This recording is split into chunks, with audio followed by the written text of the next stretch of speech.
Dat hij het scootje waarop er binnen is in jontje 46 waarom Jensoe. Dat hier. Nooit gedacht. Nee. Zo is het ongeveer. Ja, nee. Je hier nooit bedenken kunnen dat je het scootje jouw beter plak waarom Jensoe. Nee, hebben we nooit gedacht. Mijn huid had het vroeger verkocht. Nou ja, daarna hebben we nooit verzoen. Het kind dan ik je in tafel wezen dat het scootje de namen nooit gedacht had. Het skip had in de rif van hier een verskate naam hoorn.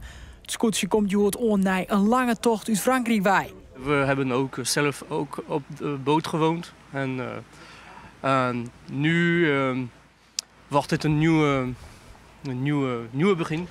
De Franse eigenaars Lise en Maxime Donon schonken het skip onder de stichting van de Nijteam.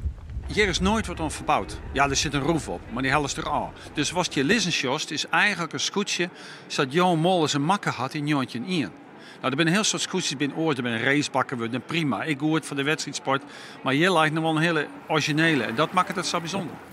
Nooit gedacht, we rondvoeren in Parijs.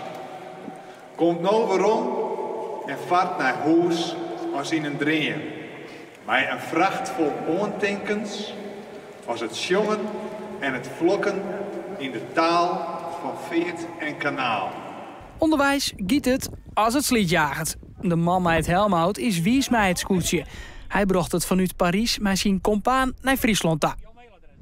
We hebben toen eerst naar Dokkum en naar Ziel gebracht, want hij moest even een plakje halen. En nu gaat hij naar Costa Daar is er uiteindelijk ooit gebouwd, dus ja, dat is toch een prachtig barn.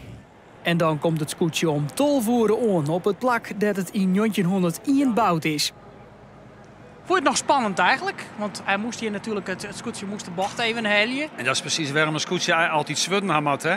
Nee, ik vond het meer spannend de laatste maand van Slaggertethuis. Mijn corona, mijn verzekeringen, mijn transport, Slaggertethuis.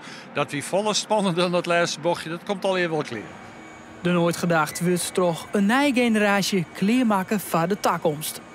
Ja, een nieuw begin. De afronding van een tijdperk van 120 jaar. Dus nu moeten we de volgende stap zetten. Ja, back to the future, wil ik gaan zeggen. Maar terug naar de staat van 1901.